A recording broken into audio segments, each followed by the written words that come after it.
शोहर ने बीवी से कहा, बेगम आज ऐसी चाय बनाओ जिसे पीकर मैं नाचने लगूं, झूमने लगूं, मस्त हो जाऊं।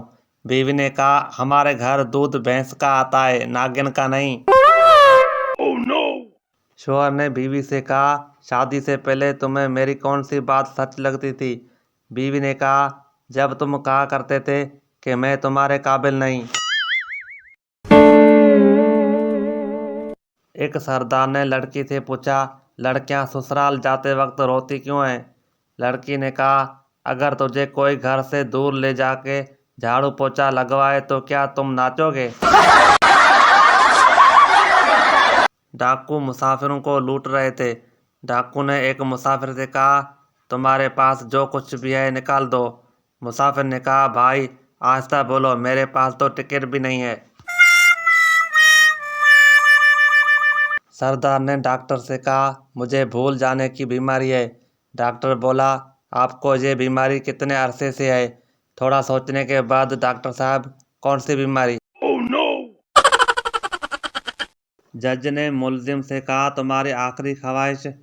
मुजरिम ने कहा, आपकी बेटी से शादी, एक आईफोन, 50 करोड़ रुपए, यूके का वीज़ा, 2 साल का हनीमून, 6-7 बच्चे जो आपको नाना कहें और मुझे पापा, और मैं उन सबकी शादी करा दूं। उसके बाद आप जो फैसला देंगे मुझे कबूल होगा। जज ने कहा, मेरी कोई बेटी है ही नहीं, लटका दो इस बंदे को। एक आदमी ने नजूमी से पूछा, बाबा मेरी शादी क्यों नहीं हो रही? नजूमी ने कहा, कैसे होगी बेटा, तुम्हारी किस्मत में सुख ही सुख लिखा है।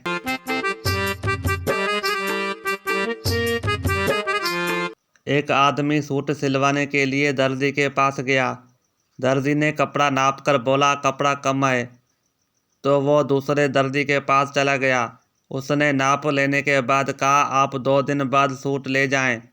2 दिन बाद उसने सूट लिया और पैसे दे रहा था कि दर्जी का 5 साल का बेटा आ गया। उसने भी बिल्कुल उसी कपड़े का सूट पहन रखा था। वो आदमी पहले दर्जी के पास गया और बोला, तुम तो कहते थे कि कपड़ा कम है, लेकिन दूसरे दर्जी ने न सिर्फ मेरा बल्कि अपने लड़के का भी सूट बना लिया। दर्जी बोला, उस दर्जी का बेटा 5 साल का है, जबकि मेरा बेटा 12 साल का है। एक बच्चे ने अपने अब्बू से कहा, मैं कहाँ पैदा हुआ? बाप ने कहा, आप कराची में पैदा हुए। बच्चे ने कहा, अब्बू आप कहाँ पैदा हुए? बाप बोला, मुल्तान में। बच्चे ने फिर कहा, अम्मी कहाँ पैदा हुई? बाप ने कहा, इस्लामाबाद में। बच्चा बोला, हैरत है, हम सब एक दूसरे को मिले कैसे? Oh no! अगर आप किसी औरत से बदला लेने के लिए सोच रहे हैं तो जब वो नया सूट पहनकर तैयार हो, बस उसे इतना सा कह दें, अभी तक आप तैयार नहीं हुई।